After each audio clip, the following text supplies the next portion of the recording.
Hi, good afternoon, everyone. Thank you for joining us for part 2 of our program, COVID-19, Advocating for Nursing Home Residents. My name is Lori Smetanka, and I'm the Executive Director of the National Consumer Voice for Quality Long-Term Care. This webinar series is sponsored by the Consumer Voice, the Center for Medicare Advocacy, Justice and Aging, and the Long-Term Care Community Coalition. You'll recall that last week we covered national issues on our webinar on part 1, including guidance and emergency regulatory waivers from CMS and national advocacy strategies that are being pursued. Next slide, please, Libby. Today, we have another ambitious agenda for you. We will have a brief recap of part 1, as well as an overview of new guidance that has been issued just this week by CMS. We'll then turn our focus to state-level activity, where we'll hear from advocates from 4 states who will share what's been happening in their areas, including how they have been advocating for greater protections and better policies around COVID-19 that impact residents of long-term care facilities. Then we'll have time for discussion and questions. Next slide, please. Our distinguished panel of presenters today include Eric Carlson, Directing Attorney from Justice and Aging, Toby Edelman, Senior Policy Attorney with the Center for Medicare Advocacy, and state advocates Tony Chicatel, Staff Attorney with California Advocates for Nursing Home Reform, Mairead Painter, the State Long-Term Care Ombudsman in Connecticut, Arlene Germain, Founder and Policy Director of Massachusetts Advocates for Nursing Home Reform, and Sally Pung, the State Long-Term Care Ombudsman in Michigan. Also participating in the discussion and question and answer today will be Richard Mollett, Executive Director of the Long-Term Care Community Coalition, and Robin Grant, Director of Public Policy and Advocacy at the Consumer Voice. So some housekeeping first. Today's webinar is being recorded. The recording and slides for the webinar will be emailed out to participants early next week and will also be posted on the Consumer Voice website. The slides for today can be downloaded from the chat box. We'll include the link in there. All lines will be muted throughout the webinar. Questions can be posted in the Q&A box on your control panel. And after the presentations, we'll get to as many as we can in the remaining time allowed. Next slide, please, Libby. With that, I will turn it over to Eric to start talking about the review from last week. Eric? Thanks very much, Lori. Let's start, next slide, please, with coverage issues. And what we're going to do is we're going to hit quickly a relevant Medicare issue, a relevant Medicaid issue. Next slide, please. The Medicare issue deals with some coverage expansions, and this is the one that's going to be most useful to folks. As people likely know, generally Medicare coverage of nursing facility care requires, among other things, a qualifying 3-night stay in the hospital. That requirement has been eliminated in order to eliminate any incentive to hold people in hospitals any longer than necessary. So Medicare reimbursement is possible even if, for example, the person is in a hospital just for a night or two, or for that matter, coming straight from a nursing facility or at home. But remember, this is the only Medicare requirement relevant to that's changed. Most importantly, the resident still has to show a need for skilled services, which are skilled nursing services or very commonly skilled rehabilitation services, for example, physical therapy. Next slide, please, which brings us to a Medicaid issue that was raised in our question and answer a week ago. The tax rebate credits essentially that are being sent out to people. How does that affect a Medicaid eligible nursing facility resident? And the short answer is it shouldn't have an impact, that it's not counted as income and is not counted as a resource for 12 months following which receipt. We have heard some stories, some accounts of facilities that claim that the money should just be essentially passed through to them. That is incorrect, that these payments should not affect the Medicaid income payment obligation at all, and so they should be disregarded. Next slide, please. which brings us to some questions about transfers. First, transfer within a facility. Next slide, please. This conversation largely relates to waivers issued by CMS. These are requirements, protections that have been waived solely for purposes of separating out residents based on COVID diagnosis, negative or positive. Ordinarily, there's a resident right to share a room if both persons consent. There's a right to get a notice before transfer within the facility, and there's a right to refuse certain transfers within the facility if they're just for convenience or if they're related most commonly to Medicare reimbursement. All those protections are waived during the period of this emergency, but only for the purposes of moving people within the facility based on COVID diagnosis. Next slide, please. Which then brings us to the issue of facility to facility transfers. There's also been some waiver of regulations here related to transfer discharge requirements, and this is again now within the facility, but outside of the facility in 3 situations. When you're moving a resident who's COVID positive to a facility that's dedicated to the care of such residents, you're moving a resident who is COVID negative to a facility which is dedicated to care of COVID negative people, or there's a transfer of a resident without symptoms to another facility for the purposes of a 14-day observation. Next slide, please. CMS has emphasizes some limitations. Again, I'm presenting these without editorializing. There's certainly some issues here in the federal guidance that the federal requirements requires, not surprisingly, that the new facility has to have agreed to accept this person. And CMS also points out that notice must be provided as soon as practicable. Maybe there's a tick of editorializing here. That is of relatively little import when, by definition, the transfers happen before the notice goes out. And I think you'll hear some stories particularly from Connecticut in ways that the state policy has, at least in part, addressed this weakness in the federal waiver protocols. Next slide, please. A couple of related waivers dealing with capacity of the system and creating places for the care of residents who are COVID positive.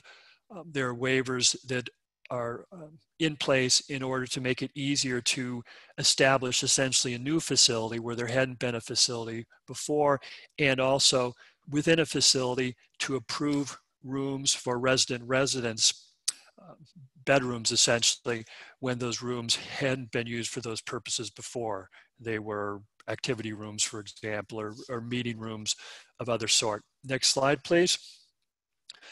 Talk about care provider standards. There's, like in a lot of the systems, nursing facilities and other healthcare providers, home and community-based services, there has been a relaxation of the standards that are applied to the people providing care. Next slide, please.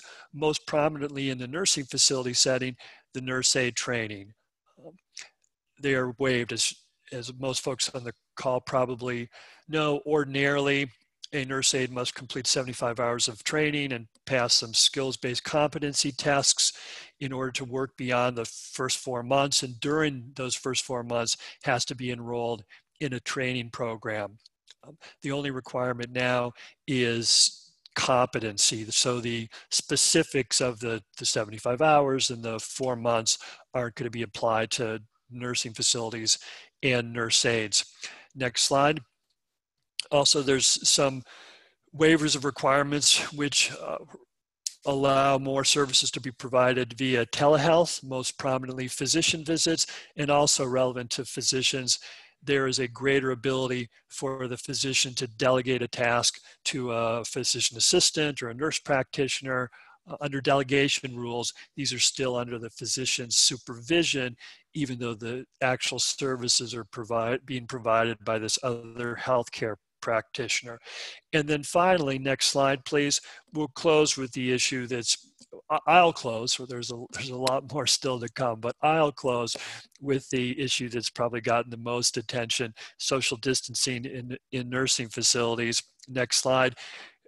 CMS has waived rules to essentially allow facilities to isolate residents. You don't have communal meals, you don't have the resident councils, there's social distancing in nursing facilities, just as we see social distancing in all of our lives.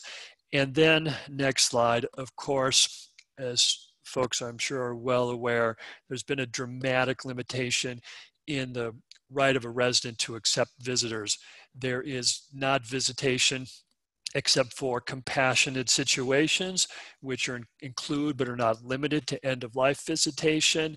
And the folks who are not subject to this limitation, it's a very narrow list. It's the staff members of the facility, essentially, absolutely, the people providing essential care. So there are other healthcare providers who previously would have entered the facility who don't have access these days. And then there's also a right of access to the healthcare surveyors, although CMS notes that that may be limited to a certain extent by the availability of personal protective equipment.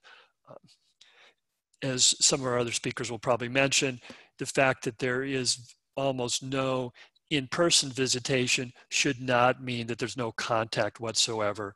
And it's, of course, vitally important that residents and families and facilities and ombudsman programs and the system do what they can to maintain connections, even though in-person visitation isn't anything like it's been in the past. So with that, I'm going to turn the microphone over to Toby to initially speak a little bit about transparency guidance from CMS.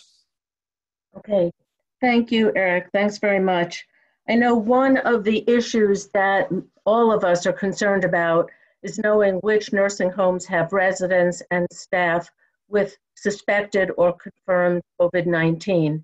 And we also want to know which facilities have residents and staff who have died of the virus. It's been very difficult to get information, and media spent quite a bit of time a week ago or so trying to identify the names and numbers of facilities. Yesterday, the Kaiser Family Foundation issued a report with data as of April 23rd for long-term care facilities. The facilities they're talking about are 1.3 million nursing home residents, 800,000 people in assisted living, and 75,000 in intermediate care facilities. Kaiser reported yesterday that 23 states publicly report resident death rates. And in these 23 states, in these three categories of long-term care facilities, there were more than 10,000 deaths of residents. In these 23 states, the 10,000 deaths accounted for more than 27% of the deaths in those states.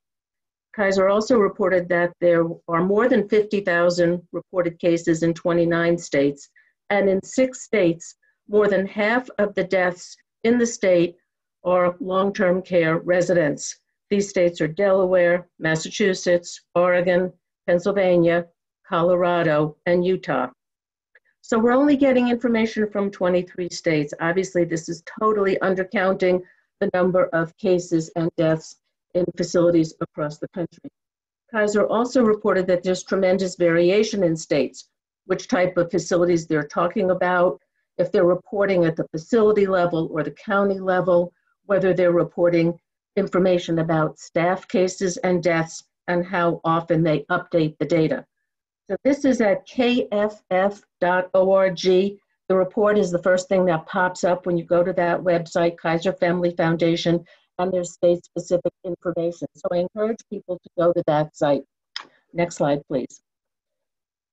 Sunday night, CMS issued a survey and certification letter on transparency. And what it said Sunday night in this letter is that it's going to engage in 2 rulemakings in the future. One will require facilities to report suspected or confirmed cases of COVID-19 in residents or staff to the CDC. And the second future rulemaking will require facilities to report to residents and their representatives what's going on within the facility. Next slide, please. The current rules for infection control at 42 CFR 483.80 require facilities to have written standards and policies and procedures that include knowing, quote, when and to whom possible incidents of communicable disease or infections should be reported. The rule also says that facilities are supposed to follow accepted national standards. CMS told us yesterday, and the four sponsoring organizations and California Advocates for Nursing Home Reform had a call with CMS yesterday, so I'm going to present what they told us about these issues. CMS says that from this language, facilities are expected to know that they must report to the state and local health department when they have these infections. Next slide, please. CMS also said in Sunday's survey and certification letter that there's no standardized way to get information to the federal government. So it said it wants to build on the state reporting to the health, state and local health departments, and require facilities to report to the CDC. Until now, it's been optional for facilities to report to the CDC. So CMS is going to require facilities to do this reporting when they write these rules, so we don't know what the rules are going to say. And they have three purposes: support local and national surveillance, monitor trends in infection rates, and inform public health policies and actions. The survey and certification letter says that the information may be retained and it may be publicly disclosed. CMS told us yesterday that it will make the data available as soon as it possibly can, and it expects facilities to begin reporting to CDC next week. It will be the number of residents, suspected and confirmed COVID cases, and the number of deaths.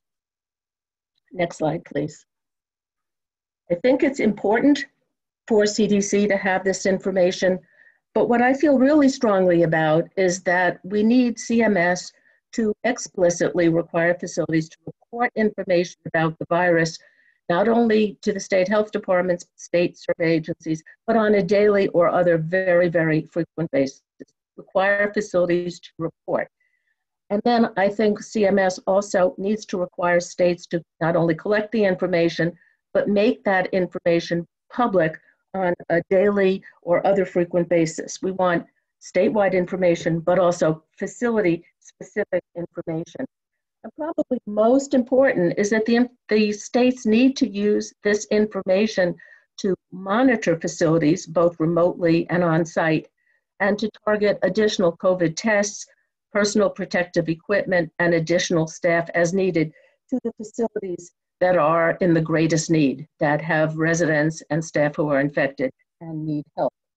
And we're going to be hearing today about states where some of these practices are going on, and we think that they're better than what we have seen nationwide. Next slide, please. The second type of rulemaking that CMS says it will engage in is requiring facilities to inform residents and representatives of single occurrences of confirmed COVID-19 or 3 or more residents or staff who have new onset of respiratory symptoms within 24 hours. CMS told us yesterday that although CMS has been supporting communication with families, it will codify its expectations in a more structured way in rules. And it had to do rules because that's how it can, at least in theory, hold facilities responsible. Yesterday, CMS told us there probably will be requiring mass calls or information on the facility website, posting information on the front door, having a recording, information of those types of ways of communicating with families. But they also said that it would be unrealistic to expect individual calls to every single resident representative. So we are not going to be expecting CMS to tell facilities to call each family member. Next slide, please. Last week, I mentioned the concern that New York had given facilities immunity from liability in the fiscal year 2021 budget bill. And we had heard that the Florida Healthcare Association was recommending to the governor that the governor give immunity to nursing homes. We learned a lot more since last Friday about this. Next slide, please. First thing I want to bring to everybody's attention is a letter that the HHS secretary wrote to governors on March 24th, saying for healthcare professionals to feel comfortable in expanded capacities on the front line of the COVID-19 emergency, it is imperative that they feel shielded from medical tort liability. So that was the secretary's letter, March 24th. Next slide. Leading Age, which is the trade association of essentially the not-for-profit nursing homes, sent a letter to the secretary on March 25th asking that skilled nursing facilities and assisted living facilities be afforded the fullest extent of legal immunity available under the law in connection with their efforts in responding to COVID-19. That article, that letter is available through that Skilled Nursing News online trade press. And next. American Healthcare Association, according to Skilled Nursing News, also reports that the American Healthcare Association issued a statement on April 15th. We encourage every state to extend sovereign immunity provisions to the long-term care providers and other healthcare sectors associated with care provided during the COVID-19 pandemic. You can find that letter on AHCA's website, but it is available, or the quotation is available through that same article. Next slide, please. So what state nursing home trade associations are doing is writing letters, sometimes just one association, sometimes jointly with other provider associations in the state, like the Hospital Association, different ways in different states. But they're typically asking for immunity for harm or damages during the pandemic caused by acts or omissions. What they say in these letters is that they would not expect to include gross negligence or reckless misconduct or intentional infliction of emotional harm. But if there are resources or staffing shortages, those should not be considered gross negligence. So there's a strong effort to get immunity for pretty much anything that happens during the pandemic. Next slide, please. So we know that, and we have seen letters from California, Connecticut, Florida, Pennsylvania, and Washington State. And I'm sure that there are many more. The Skilled Nursing News didn't have California, but we have now seen that letter as well. So there are letters, and they're linked through this article. Next slide, please. States are typically issuing executive orders giving broad civil immunity to healthcare providers during the pandemic. And they're pretty much tracking what the industry is asking for, saying that doesn't apply if there's the immunity, will not apply if there's willful misconduct or gross negligence. But then again, they say if there's a resource or staffing shortage, that would not be considered willful misconduct or gross negligence.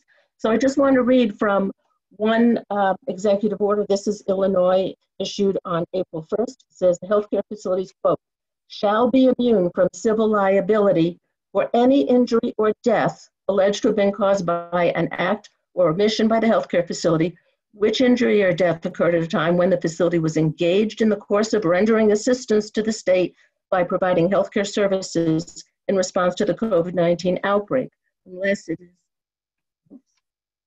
established that such death was caused by gross negligence or willful misconduct of such healthcare facility.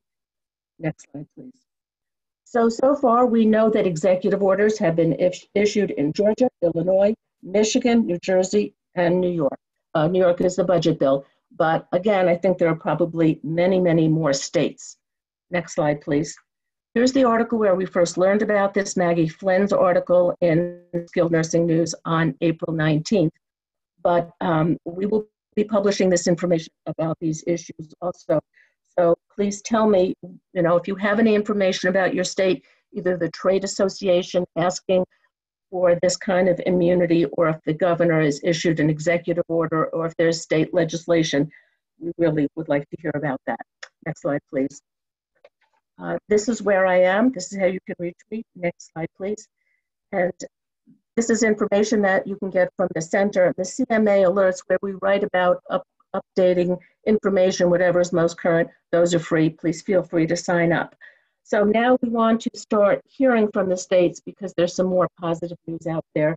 And first, we're going to hear from Tony Chicotel from California Advocates for Nursing Home Reform. Thanks very much. Thanks, Toby. Hope everyone can hear me okay. My name's Tony. I got 10 minutes. Let's do this thing. All right. A little bit about California Advocates for Nursing Home Reform, just so you have some background. We've been around for 36 years. We're a nonprofit. We only cover California. We have offices in San Francisco and Los Angeles. We do, consumer advocacy is our foundation is the foundation of what we do, but we do a lot of policy work at the state level and some at the national level. A lot of state legislation. We work a lot with our state regulatory agencies, both for nursing homes and assisted living facilities. And we have a fair number of lawyers on staff, so we do a lot of litigation, both against the state and facilitating, through a lawyer referral service, facilitating lawsuits against bad providers to represent victims of bad providers. Me personally, I like to consider myself a civil rights attorney focused primarily on long-term care issues. I deal a lot with resident rights, stuff related to discharges, evictions from facilities, a lot of dementia care, chemical restraint work. I deal a lot with cognitive capacity, healthcare decision-making, end-of-life stuff. I've done a lot. I don't lack for work to do, that's for sure. Next slide, please. So everybody on this webinar, if you're, 10 minutes, I'm not gonna be able to cover certainly what's been going on in California. I invite you to take a look at our website. This is our COVID web page that is built off of our website, canhr.org, canhr.org. This is how it looked yesterday. This is a screenshot. We've got a really cool map of all the publicly known facilities with outbreaks, both in nursing homes and assisted living facilities. I think it's the best map that we've got in the state. The fellow you see here, this is from a press conference we did on Monday that we called to try to fight off a request to give providers immunity in California, which hasn't been done yet, but there's definitely an active campaign to get it done. So we did a press conference on Monday. This guy here is, his name is Scott Acree. His father passed away in a nursing home in California due to COVID-19, and he was part of our press conference. Next slide, please. Oh, also just going back on the website, the COVID page, I want to draw your attention. We did a webinar last week called Long-Term Care Advocacy in the Pandemic, where we got very much into California specific issues. Okay, so I think this list is going to look very familiar to most or all of you. Some of these issues have already been raised by Eric and Toby. We're dealing with the fallout of the visitation restrictions. I'll go into a little bit more about that later. The coming and going is about having the ability to actually leave the building at times, maybe just to go for a walk or maybe to go to places like doctor appointments. There's been a lot of confusion about that, what's allowed and what's not allowed, and the state has provided very little guidance on that. As many of you know, the laws that we rely on for resident rights are not really available to us right now. So we've been telling everybody it's just what seems reasonable. And definitely if a facility is citing a policy, then you want to see that policy in writing. So don't let them make up ad hoc rules as you go along. Another issue is if you within the building, can you quarantine residents within the building? Can you force residents to stay in their room and not go in the hallways and intermingle with anybody else? And the answer is we don't know. Some, especially in assisted living facilities, are doing that. And again, we're looking at, is it reasonable? What are the accommodations the facility is making for resident access to the outdoors and interaction with other people, socialization, those kinds of things. Evictions, pretty early on here, Canner sought a moratorium for evictions from the nursing homes and from assisted living. We have been unsuccessful in getting moratoriums. It kind of was rendered moot a couple of weeks ago, maybe 3 weeks ago, when our court system said that they were no longer going to process what we call unlawful detainer hearings. Those are eviction hearings in court, unless they involve health and safety. So that pretty much put an end to involuntary discharges as long as residents understand that they are tenants under the law and the facilities would have to go through a legal, courtroom eviction process to actually physically move them against their will. With reporting, disclosing, just like probably many of you on this webinar, we have been at times scratching our heads and at other times pulling our hair out, trying to understand why there is such reluctance to have transparency, to disclosing where outbreaks are. We've heard the HIPAA excuse, which I think is just a bunch of crap. We don't really understand exactly it certainly doesn't seem to be motivated by public health, we'll put it that way. As of this week though, California has, through the State Department of Public Health, been publishing a list of facilities with known outbreaks. It's an incomplete list, it's missing a lot of important information, but that has happened this week. And also in assisted living facilities, now the state is putting out an incomplete list of facilities with known outbreaks. I would tell people to go to our map on our webpage for the best information on that. Taking in COVID, this is, we've had a lot of mixed messages at the state level on what nursing homes' responsibilities are to take in COVID-19 positive residents. Initially, the state it took a sort of a New York approach and ordered nursing homes to accept COVID-19 patients. They would not be able to discriminate based on that diagnosis. After a lot of outcry, about 2 days later, the state walked it back, that requirement sort of, but made it really confusing and gave facilities a lot of cover if they do want to serve as COVID-19, quote, surge sites. We've also dealt with a lot of staffing shortages.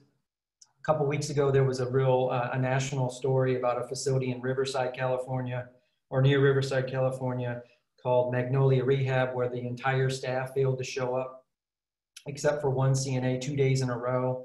And it was something like 70-something residents had to be transferred to other facilities, and a lot of those residents ended up with COVID-19. That was really awful.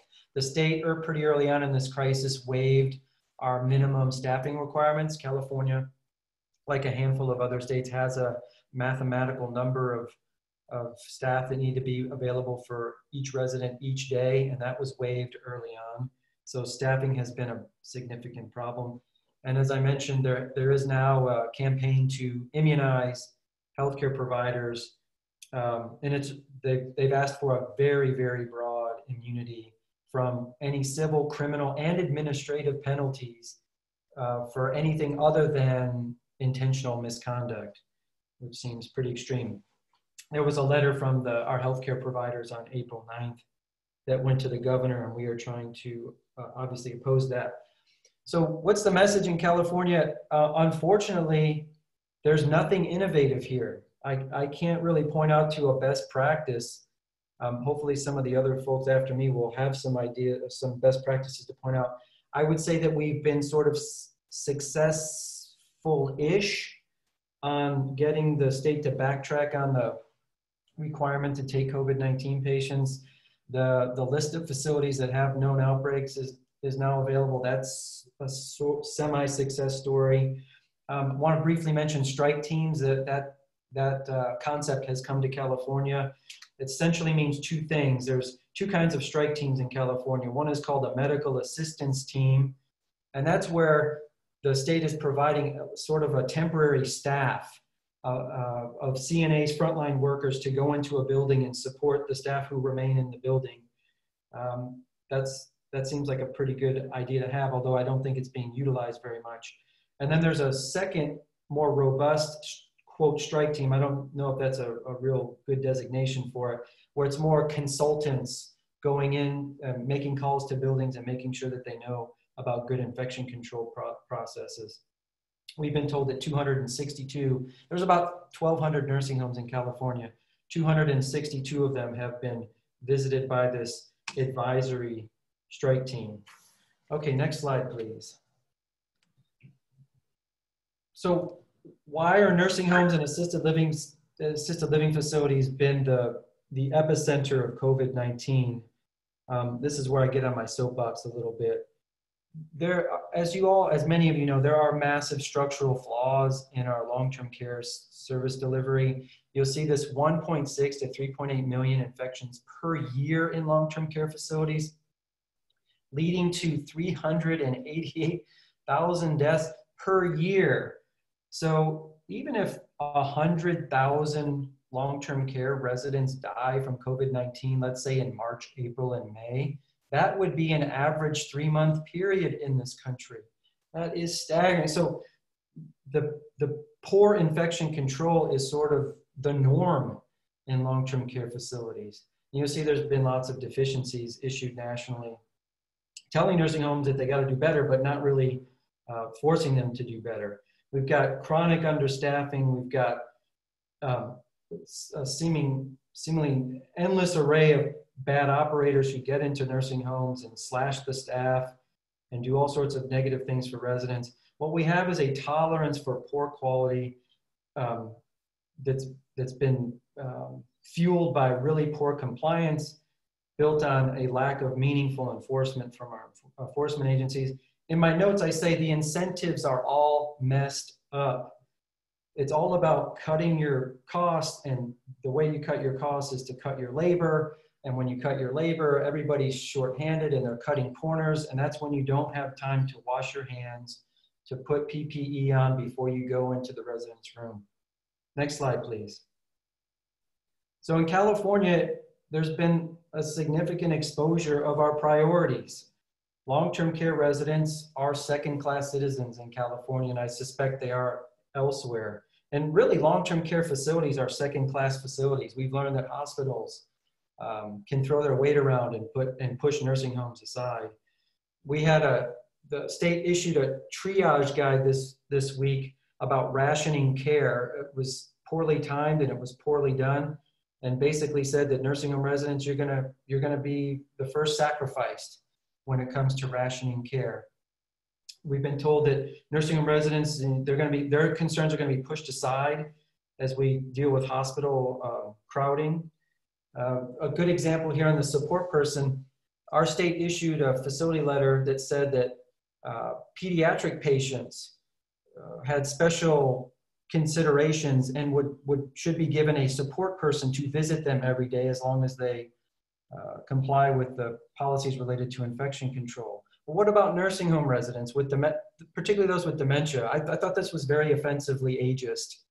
The idea that pediatric patients need and deserve and will get a support person visitor, but people with dementia will not get equal treatment.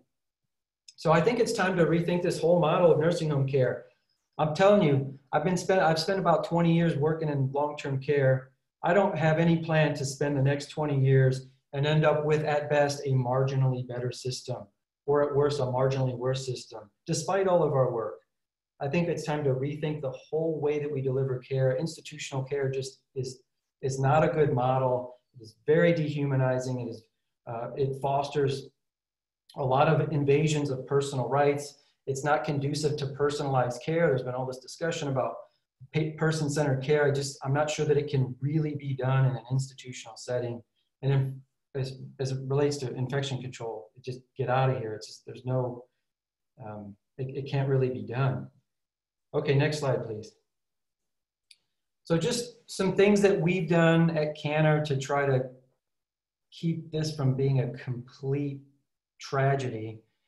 We've been dealing with the media a lot. There's so much media attention and interest in long-term care, and we're trying our best to utilize as much as possible, both for the short term related to COVID-19 and the long term, to try to persuade policymakers to go into a different direction. The media has been great in terms of identifying problems and telling the truth.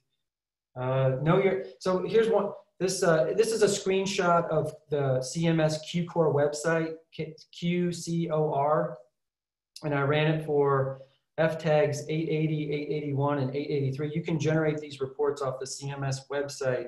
And the reason why I bring this up is because there's certain things that are resonating with the media and with the public right now. And the resonating message is, we could have and should have seen this coming.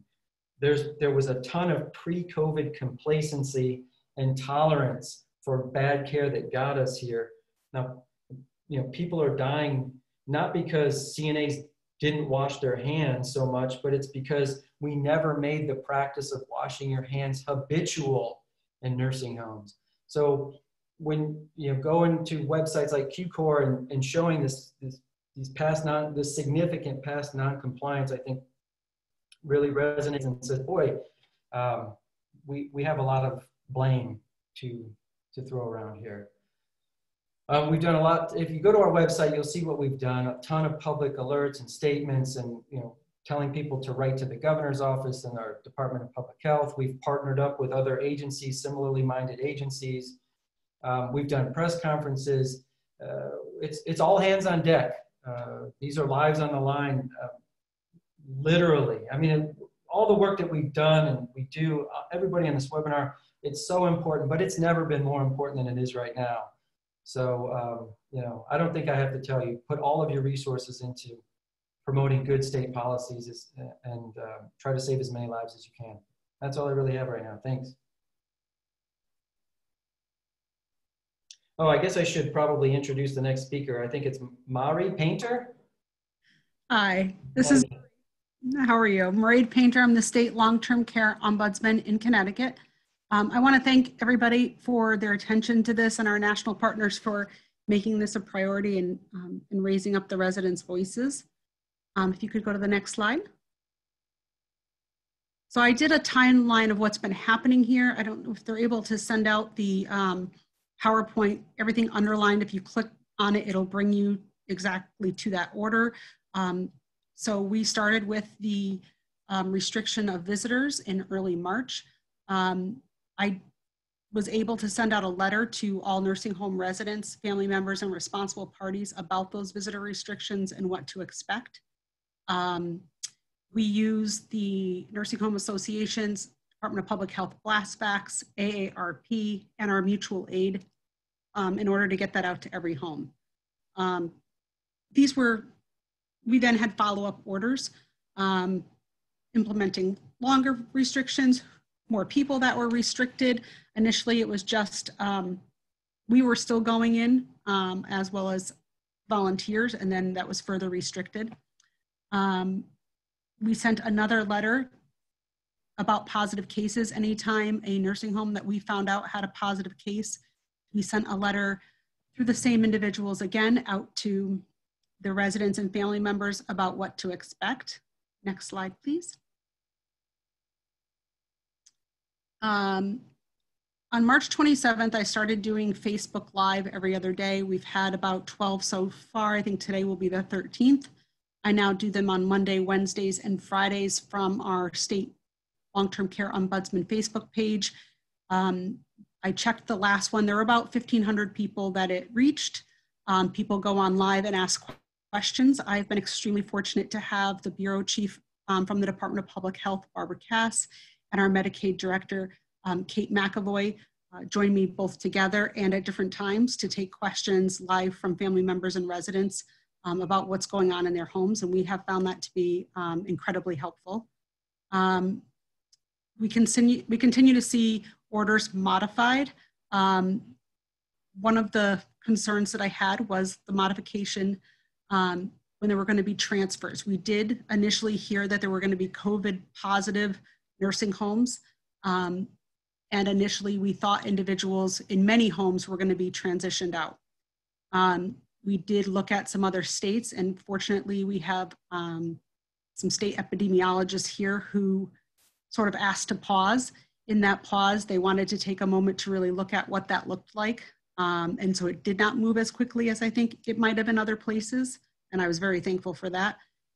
I did a joint letter with the Department of Public Health out to all of the residents and family members talking about what that might look like and describing that and then linking them back to the information. About a week later, after pausing, we looked at, there were still 2 buildings that were going to be COVID, we're calling them recovery facilities. We then learned from epidemiology, they really didn't think we could call any home COVID negative. We're calling them COVID unknown because they really felt that there is the potential for there to be a COVID in every building and not know it due to the individuals being able to shed the virus and not show symptoms. And so as we expanded that, the nursing homes that were going to become COVID recovery centers, there was a facility initiated discharge in those homes. They did go to the residents, talk to them about it, talk to their family members. I was concerned at first that it was going to happen very quickly, but it did take a number of weeks. I think for some people that was frustrating. I really was encouraged by that because it gave people an opportunity to talk about where they would want to go, how they wanted to see that transition happen. And there were one-on-one meetings with residents and family members.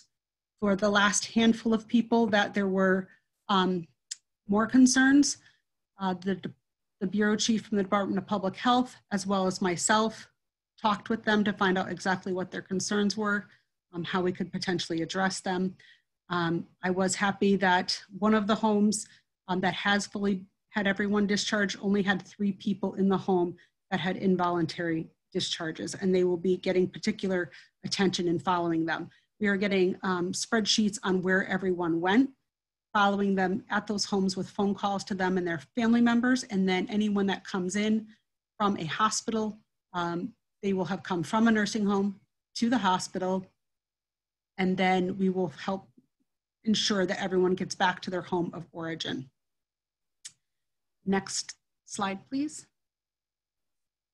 So this is what the Long-Term Care Ombudsman program here in Connecticut has been doing on a daily basis. We have a daily team huddle with all of my team members and our staff attorney from the Attorney General's office. We identify concerns, we're looking at trends and best practices. We continue our daily casework by phone, streamlining complaints to the Department of Public Health when appropriate. We also I have a daily call every day, and I find this call to be extremely important. There is a call every morning with the Commissioner of Department of Public Health, Department of Social Services, my Commissioner from the Department of Aging and Disability Services, our Office of Policy and Management, as well as Unified Command. We're updated every day on any changes, issues, successes. When we bring up complaints, we find out the resolution if we haven't found out earlier. And it's a direct link to the governor's office when we have issues and concerns. Again, letters were sent out. Every time a letter goes out, we ask that it be given to all the residents and family members. For buildings when they have, say, balked or resisted that, we have said that it is interference with our office, and I had our Assistant Attorney General make a phone call to the association's attorney to explain that, and that there would be a fine per instance that we found out that the letters were not given. And that seemed to work very well. Next slide, please. Okay, so we do regular updates of what's happening on our website as well as our Facebook page, sending out letters. We've also tried to collect best practices when we're hearing from homes that they can't do things like the video conferencing or the phone calls aren't getting through. Maybe the way that they're interacting with individuals or the amount of time they're spending in their rooms. We're taking best practices where we're seeing it going well in some homes and sharing that with individual homes that are having challenges. We're looking at how we can partner up homes for better success. Facebook Live events are there. They increase in numbers. Sometimes I feel like they increase in the challenging questions. Although the one really successful thing I will say about the Facebook Live events is that it's almost starting to become its own family council. We have people who are experiencing similar things, supporting each other through that. And I'm noticing as the days go on that they've obviously talked to each other, they're reaching out and they're sharing. So I have found that to be very successful. We've partnered with groups like AARP and Legal Services due to some concerns and some bills that we've been trying to push forward both before that and then showing examples of during this, like a camera bill that individuals should be able to have cameras in their rooms. I think that would have been extremely helpful at this time. With Legal Services, we've been working on the involuntary discharges or notice due to non-payment or issues in a residential care home or a nursing home. And they've been wonderful partners in working with us. We are using television, newspaper interviews, and radio shows to try to get messages out. I'm working on a new campaign over this weekend. My team and I have been addressing the need for individuals to have those virtual visits, and how do we make that happen? And how do we make it a requirement? So AARP in our state did a campaign, and you can go onto their website and sign the petition for the governor to make that a requirement. We've been doing Zoom meetings and conference calls with families from many nursing homes. Some of the different companies have set these up by home and have invited us to join. We get on and answer questions and concerns to the best of our ability. Next slide, please. So the state of Connecticut has a surge plan, and every day, again, we get on, we talk about the surge plan. I will say I've been happy that sometimes when I feel like officials put a plan in place, it's their plan and it has to move forward. That has not been my experience with this plan. We talk about it every day, what is going well, what might need to be adjusted, and it's been adjusted several times. I do think that can be confusing sometimes, but this is a very fluid situation, and because of that, we need to have the ability to have the state make changes and for us to get that information out to residents and family members as to why those changes are made, like masking for everyone. That's something newer that we're really trying to make sure everyone is educated on and fulfilling. So again, the physical distancing, making sure that residents in nursing homes have access to appropriate medical services and that they're not seen, as they were talking about earlier, as like a second-class citizen, that they're a priority. Designated nursing homes, which are called the COVID recovery homes, will provide specialized services to identified individuals. These would be individuals that were in a nursing home that went to the hospital, no longer needed hospital level of care, but for some reason, their home couldn't take them back or couldn't offer them the level of service that they need. These homes will have higher staffing levels, in infection control, specialized focus on that, and it is written into the consent order. Also written into the consent order is the need for them to work with our office and ensure that the individuals have information from us and that we work with them to get them back to their home of origin. Next slide, please. All other nursing homes in the state will provide care in a traditional manner to individuals who may have COVID-19, but don't need that specialized or more intensive level of care. They will remain in their nursing home. If there's going to be moves done, we're really asking every home that they do give as much notice as possible. We have had nursing homes reaching out to us and ask us, what does that look like? Well, that looks like having a conversation. That looks like making sure the person's fully informed. And so they are working on the physical distancing when appropriate as well. Next slide, please. So these are the changes to the existing transfer discharge regulations. And this was in one of the letters that I sent to all the residents and the family members. So they understood that the normal process for involuntary transfers and discharges still applies. There's only exceptions here in very small places. The transfer from nursing home to nursing home, we are taking a look at those. We're not just letting homes do that across the board, but only for the specific COVID recovery homes from the hospital. If they wanted to send someone from a nursing home, then they would, we wrote in that they would have to review that with the hospital, the medical director, the Department of Public Health, and our office. And I was happy to see that they put our office in there. The ability to move someone's room for infection control issues is already part of the current law. And so we wanted to make sure that residents and family members understood that. Next slide, please. We talked about the exceptions. We talked about the moves. Oh, here it is, the last slide. That the consultation would be with the doctor, the hospital, the long-term care ombudsman, and the Department of Public Health. Next slide, please. So Department of Public Health and our collaboration with them, again, we have the morning call to go over all information. We have a mutual aid here that in Connecticut, the plan works where at 8 a.m. there's a call that goes out to every nursing home and assisted living now, and they have to report in. there's a series of questions that they have to answer, and then it's triaged. And any home that has positive cases gets a daily call from an individual at the Department of Public Health. They review PPE. We have had homes, family members, staff saying that they don't have adequate PPE, or that management isn't giving out the PPE. I thought that our Department of Public Health sort of thought outside the box, and in those cases, they are using FaceTime, and also for staffing.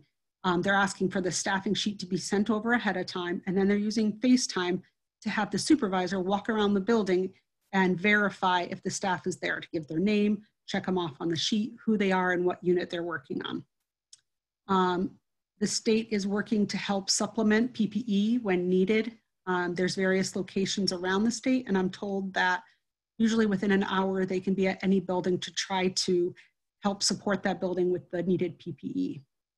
And they've been working to stand up the COVID recovery sites, and I did appreciate that they did that in partnership. Any company that wanted to be part of the COVID recovery sites, either do a whole building or even a unit, Department of Social Services and Department of Aging and Disability Services, and I was a representative for that, was included on each of those phone calls.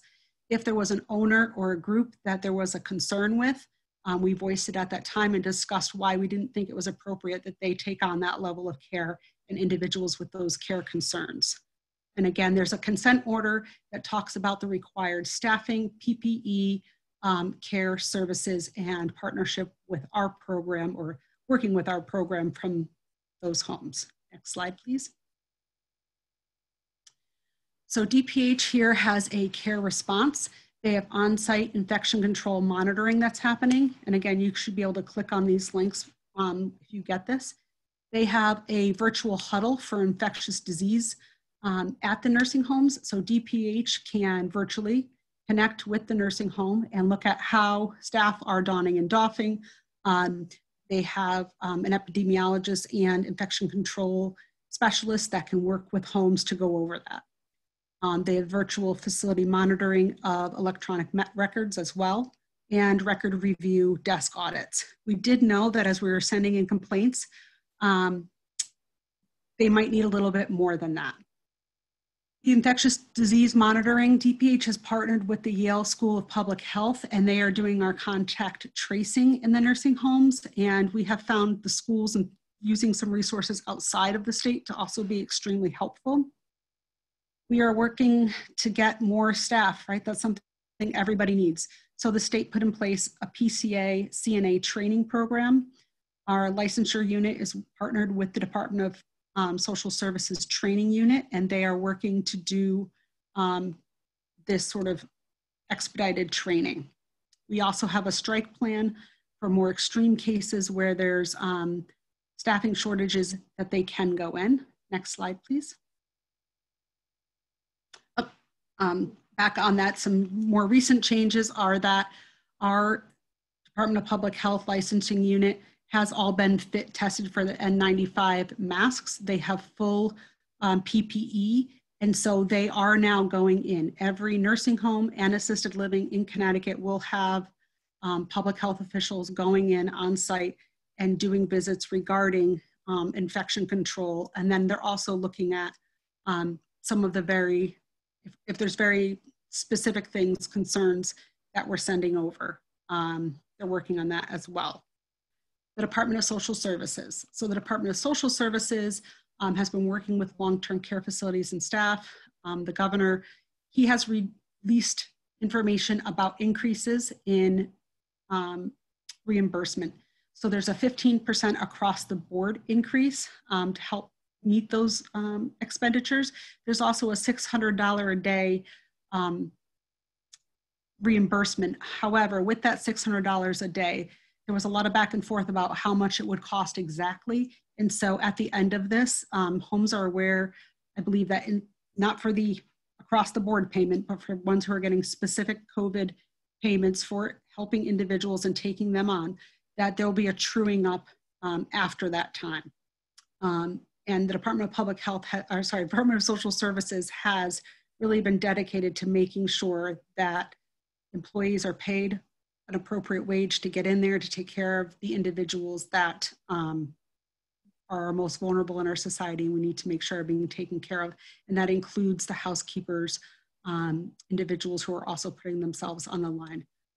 Next slide, please. And the Department of Social Services has also released extensive guidance to providers on Medicaid coverage for COVID-19 testing, telehealth, both for medical and behavioral health services.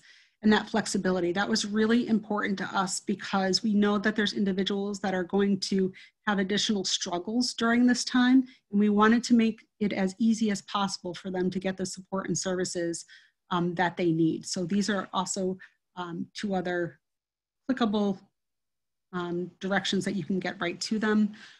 We have things changing by the moment here. As of today, all nursing homes and assisted livings must report into the portal. And if they do not, there is up to a $5,000 fine through CMP. That was new, that just came out today. We are a state that there is an order for transparency, and the governor's office is putting out a list once a week. I wish it was more, but we understand that gathering information from the nursing homes, the hospitals, the coroner's office, and putting that all together and making sure that it's vetted. It does sound like once a week is as quickly as they can get it out and make sure that it's appropriate. So that will be posted. It's supposed to be posted every Thursday. Today it came out on Friday because it was late, and available to families. And that is all I have. Thank you. I want to introduce for you Arlene Germain.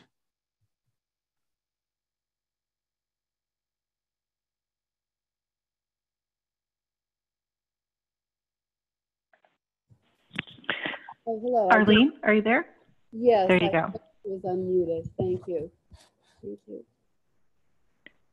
Well, the Massachusetts Advocates for Nursing Home Reform. Let's see. I need you to go to the next slide. I'd like to tell you a little bit about us. Manor was founded in 2000 by grassroots volunteers, and we're celebrating 20 years of unwavering advocacy this year. I am one of the founders, and Manor was formed to promote and mentor family-run councils in nursing homes. We are proud that Massachusetts was the third state in the country to enact family council law. And over the years, Manor has evolved into advocating for a wide range of nursing home resident protections. And we are fortunate to report that just over a year ago, we hired our first paid position, Allison Weingartner, as executive director, and we have greatly expanded our board. But now we're all facing our greatest challenge of trying to protect nursing home residents in a COVID-19 world. Okay. Next slide. Arlene, could you go a little closer to your microphone, please? You're very faint. Okay, sorry. Is this better? That's better. Thank you. Okay, sorry. Our first COVID-19 challenge involved halting resident evictions to create COVID-19 dedicated facilities. Feels like this happened about 100 years ago, but so many crises have happened since then. It was only about a month ago that we learned that Massachusetts needed 1,000 new beds for patients recovering from COVID-19 in order to free up those beds for hospitals. Unbelievably, the Commonwealth's first choice was to create the new beds by evicting nursing home residents from their home and then take over the empty facility. We've talked about this on the call, and I think everybody understands the damage that such forced transfers bring to residents, the potential physical and mental harm, which has the additional impact of weakening the resident, making them even more susceptible to contracting COVID-19. And if this situation wasn't bad enough, residents were already negatively impacted by the loss of visitations by loved ones and ombudsmen. One facility initiated evictions at the end of March, and 2 more facilities were slated to forcibly move residents in the next 3 days. Next slide, please. We learned of this untenable situation on March 29th. We delivered a joint sign-on letter by March 31st. Time was precious since additional moves were imminent.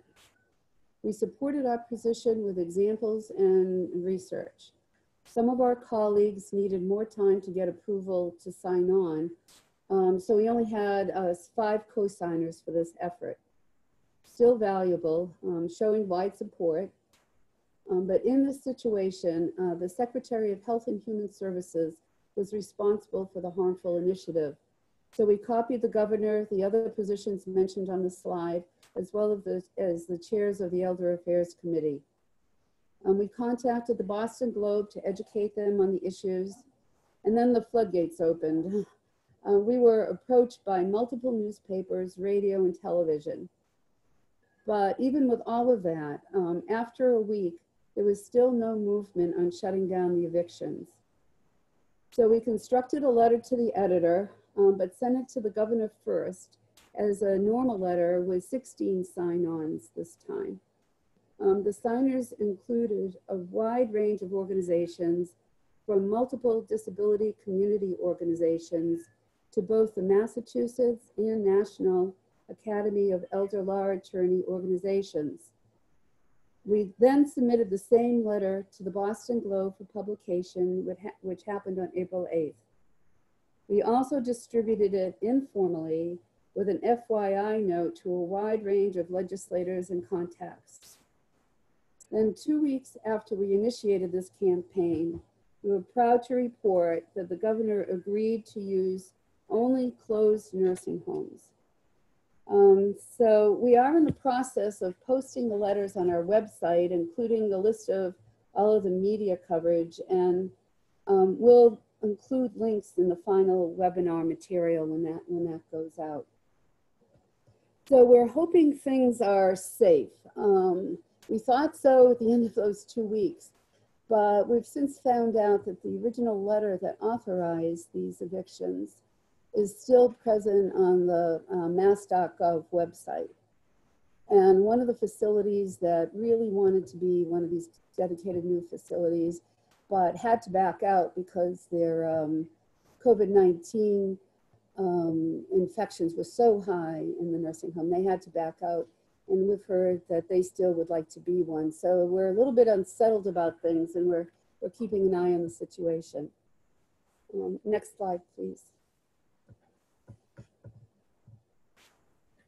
We all understand that COVID-19 poses an unprecedented threat to elders and the nursing home residents. The need for accurate, comprehensive statistics on how and where the virus is spreading is critical to conquering it, and we've talked a lot about it today on this call. There's been some legislation in Massachusetts that we've been working on to get it more easily available. The Department of Public Health has been posting data publicly, but it's been in the aggregate. Just on Monday, they started posting by facility, and they even had the licensed number of beds by facility. But when you went to get the number of cases that have happened, they lumped in the residents along with the staff, and they really didn't give you any numbers. It was like greater than 10, or between 10 and 30, or greater than 30. So there was no real data. And this was in a 27-page report. So if you could last until like about the 24th page, then you could get the information. So we're hoping that having more accurate data will also facilitate the many goals that we've talked about on helping to stop the virus from spreading, facilitating the distribution of necessary medical supplies and personal protective equipment, helping staff protect themselves, and giving families the necessary information about their loved ones.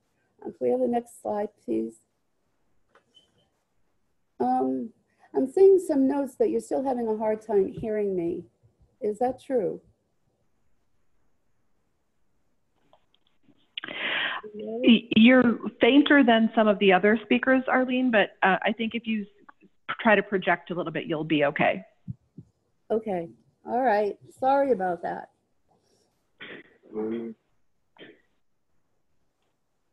Okay, so the Massachusetts legislation seeks to achieve transparency of certain statistics by requiring nursing homes, rest homes, and assisted living residences to report on a daily basis the number of known COVID-19 positive cases and mortalities in the facility. Reports will be submitted either to the local Department of Health in the municipality where the facility is located, or to the Massachusetts Department of Public Health. On a weekly basis, DPH is also required to report this information, plus demographics and mortalities, to the House and Senate Ways and Means Committees. No resident or staff names will be reported. Next slide, please. HB 4635 was classified in an emergency situation and was therefore voted on by the Elder Affairs Committee in really only 2 business days. The next decision on the bill will also be fast-tracked by the Senate Ways and Means, and a final decision is expected next week. Some of the improvements that we were able to get in the Elder Affairs hearing is in the chart. And we were able to successfully get in to have the staff information separated from resident information, to have the city and town of the facility be posted. And now the facility will present a reported daily on these statistics, both to their local department and to the DPH. In the original bill, it was either or. So even though we didn't achieve all of our recommendations, we were successful in making some good improvements to the revised bill. And now we're steamrolling ahead to try to get prompt passage of the legislation. And yes, we are in the process of coordinating yet another sign-on support letter. Next slide, please. Okay, I thought we would give just a couple of highlights of 2 Massachusetts initiatives that are working out fairly well. The Executive Office of Health and Human Services has launched a nursing home family resource line, a dedicated phone line to connect family members and nursing home and rest home residents with information and resources. It's open from 9 a.m. to 5 p.m. And health or other personal questions about a resident are referred to the ombudsman or to the facility itself. So this is really only general information. And from what we understand, they've been receiving about 1,000 calls a week. It's been up almost 3 weeks now. And then the second initiative is supports Massachusetts long-term care facilities during the pandemic. DPH is holding a weekly hour-long conference for all nursing homes and rest homes. Part of the call is instructional and part of it fields questions from the long-term care facilities. And the interesting part is that it's open to the public. So you can listen and hear what the concerns are from the nursing home point of view. And that's the end of my presentation. And we're going on to Michigan on Sally Pung. Thank you. This is Sally Pung. I'm the State Long-Term Care Ombudsman in Michigan. And I wanted to share quickly with you today some of our tips for how we've advocated in Michigan for some changes which we saw as a result of an executive order. Next slide. So I wanted to just share with you a bit about our relationship with the staff at our state agencies. I think this is really critical when you're looking at creating opportunities for advocacy. We are fortunate to have long-standing working relationships with our Medicaid agency. For many, many years, we've held monthly Olmsted Coalition meetings with key staff in our Medicaid agency. Prior to becoming the State Long-Term Care Ombudsman, I was housed in the Medicaid agency. And so we have very strong working relationships that allowed for really open and honest communication with members in the state Medicaid agency and in our Department of Health and Human Services. We did experience a significant number of new people in leadership roles during our last gubernatorial election. So we initially requested some introductory meetings so that we could do meet and greets and they could get to know our program well. We escorted our Medicaid and DHHS directors on facility visits so they could actually see nursing homes and be exposed to the different types that we have in Michigan. And from those initial meetings, we've always offered our assistance to them. Next slide. So when in early March, when COVID was about to hit Michigan pretty hard, we, following the orders for the ban on visitation, we experienced a significant increase in our call volume to our local ombudsman. Families were calling, asking about the status of COVID-19 in the buildings, and they were very, very concerned about the ban on visits. They, abruptly, they were told they couldn't come and visit their loved ones any longer, and that was a very disturbing news for them.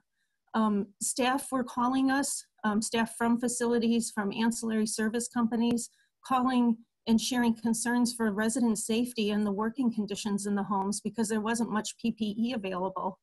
And hospitals were calling us and reporting that they had residents who were ready for discharge and weren't being allowed to return to their nursing homes.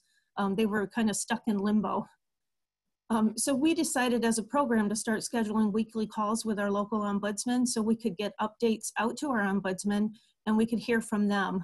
So through those weekly calls, we identified some very serious systemic issues and we were able to capture resident and family stories. Next slide. So as I mentioned, that we collected those stories from our local ombudsman, and I think communicating the story was one of the ways that we were really successful in working with our state partners. We were able to convey to them major concerns, and I just listed a few here for us. Identification and reporting of COVID-19 cases, little to no PPE being available in facilities, commingling of residents, those with and without COVID-19, residents in hospitals being refused readmission, and we even had involuntary discharge notices sent to our office for the simple reason of non-payment. And we certainly felt like this was not a time that residents should be discharged from a setting that they were comfortable with and not have appropriate discharge planning and access to services in the community. As nursing homes are certainly stressed right now for staffing, so are home and community-based services.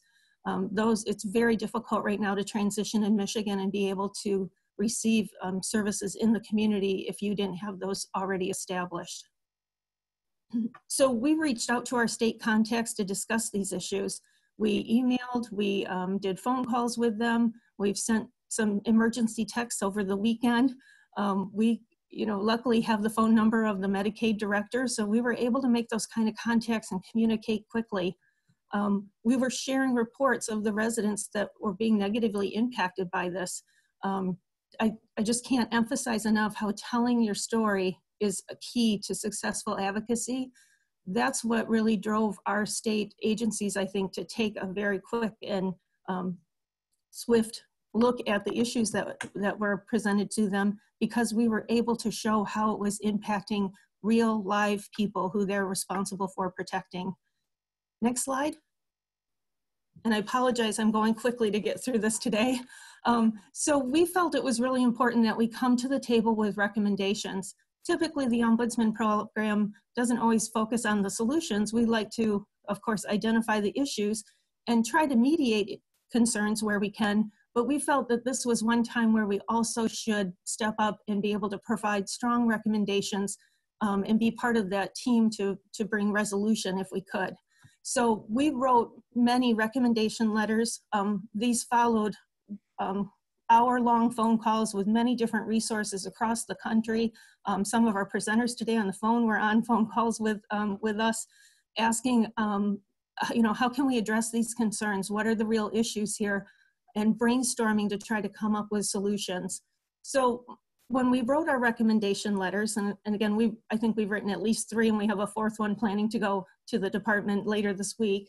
I think it's important to make sure that you have a short and concise description of the issue or concern and include that resident or family story to show the negative impact. I think it's very important to not assume that others have the same knowledge base as you. So many of us have so much knowledge and experience in long-term care, specifically in nursing homes.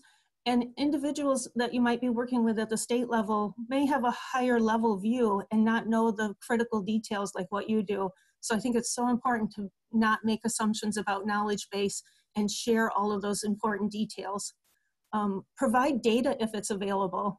We learned early on that our department director, he is data driven. He likes data. So wherever we could find data available, we would provide that to make a strong argument about why it was certainly a critical issue.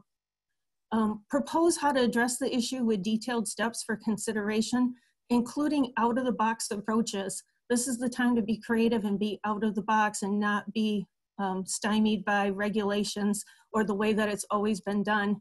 Creativity is so necessary right now. I think it's also important to be really thoughtful in your wording and recognize that everyone has the same goals and is working incredibly hard. You don't want to make assumptions that anything's being done intentionally at this moment. I think it's really important to be to recognize that others are working hard and to thank them and appreciate them for their time and for their recognition of the concerns that you bring to the table. And again, I think it's an opportunity for Ombudsman Program or any other advocacy organization to offer recommendations so you can show to your state leaders that your program can be part of the solution, because that will, I think, be rewarding in the future. Next slide. So I just wanted to talk quickly about our Executive Order 2020-50. This is one of many, many orders here in Michigan. I was going to highlight on here the things that we had brought to the state as concerns, and then I realized that most of them were things we'd brought to the state as concerns. So in that order, very quickly, a facility can't involuntarily discharge a resident for non-payment as the only reason. Can't deny admission or readmission based on testing results for COVID-19 that are not consistent with CDC recommendations. We had facilities that wrote policies for readmission that required 2 negative tests 24 hours apart. And of course, we don't even have the capacity in Michigan yet to test people for positive test results, let alone 2 tests for negative results. Residents temporarily living in the community, so if people had gone home to live with family, this order reserves their right to return and they can't be denied readmission to their original facility. There's employment protections for staff who become ill with COVID-19, and it allows them to stay home from work. We were hearing, and I just heard yesterday, of staff members who are being told, it doesn't matter if you're sick, we have short staffing, you need to be at the facility and working. And that, of course, was a great concern to us that that's not a containment approach that would be successful for residents. In this order, it says that you have to cancel all communal dining and group activities. We still have facilities that were taking residents down to the dining room or doing activities because they read the CDC guidance as just being guidance. Report to the state the available PPE and other data as requested. We are very interested in what that other data will look like. They have to notify the staff and the residents and the health department if anyone tests positive for COVID-19. Next slide. It's a really long order. Transfer unstable residents to the hospital.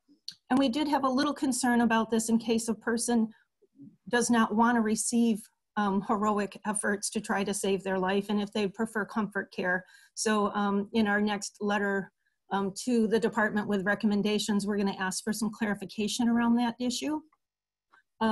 This one we found very interesting, that nursing homes under 80% occupancy must create a designated unit for COVID-19 affected residents with designated staff. And they must transfer their COVID-19 affected residents to that unit within the facility. It goes on to talk about discharges from hospitals of COVID-19 affected residents who are medically stable, that they first should be returned to their original residence if possible, and if that facility isn't able to meet their needs, they should be discharged to a regional COVID-19 hub. And these are facilities that are going to be designated by the state and will serve either the entire facility or a unit of their facility. Will take residents in from the hospital to treat them for COVID-19. I believe they can also accept residents from other nursing homes directly. Or they could be discharged to an alternate care facility, which are these large temporary surge facilities that hospitals will be utilizing. We are hoping residents don't end up in those settings because we don't feel like they're going to have the staff and the physical plant accommodations for residents that have more increased needs. It allows for a return of residents to their original residence, and that's if you're placed in one of those other 3 settings, how you'll be able to return to your nursing home of origin. And it does require that residents and residents' representatives be notified of the relocation. Next slide. So moving forward, we are participating in weekly calls with our state team that's leading the long-term care COVID-19 response. I think they'd be happy if we only talked with them once a week, but oftentimes we're on the phone with members of those teams 2 or 3 times a week, just providing feedback. We're providing feedback to the state on areas of concern, and we've had our Medicaid director say, please keep sending us these cases. Let us know what's happening. We're kind of becoming their eyes and ears out in the field. We're really pushing to expand our focus to other long-term care settings because people in licensed and unlicensed assisted living are at as much risk as people in nursing homes. And we're starting to see a significant spread of COVID-19 into those settings. And as I'd mentioned, the leadership is asking us to keep them informed. Just quickly, I wanted to also point out that we got a very favorable response from our Attorney General as well. We reached out to her on her staff on a Saturday regarding protection of the stimulus checks that were coming out to beneficiaries. And on Monday, she had released a press release indicating with a reminder to individuals that we should all be watching for financial exploitation as those stimulus checks were being released. So I just shared with you very quickly today what efforts we took to advocate for changes just based on the executive order. But we've also done a lot of work with the media, and we're working with our state survey agency and our Medicaid agency on a lot of other issues as well. But I wanted to get through that quickly today as I know we're really short on time. Thank you. Thanks so much, Sally, and thanks to all the presenters today who gave not only excellent information, but very different perspectives of what's going on in their states. What we know is that states have been dealing with this issue very differently. There has been, as you heard earlier, some guidance from CMS about how to address some of the issues, but the states really have been stepping forward and also being proactive in some cases. And we've been seeing some terrific advocacy, as you can see from the examples that were given before us. So unfortunately, we're at the end of almost 90 minutes at this point. And so while we were hoping to take questions, I know a lot of them have come in. I'm not sure we're going to be able to do that today. We have been going through the questions. We are continuing to release information. We'll be releasing some more information from Consumer Voice soon related to some recommendations and some frequently asked questions, and we're trying to incorporate some of the things that you've been asking into those. We're also going to be planning some additional webinars, and we'll certainly look to have more opportunity for you to ask questions of the speakers. So, but with that today, I think we're going to have to close. Thanks so much to all of you for participating. Thanks to those of you who presented on the call today. And please watch your emails for the recording and the slides, as well as for information about future programming, where we will bring back some of the experts and have some additional conversation with them. So stay safe, have a good afternoon, and that closes the program for today. Thank you.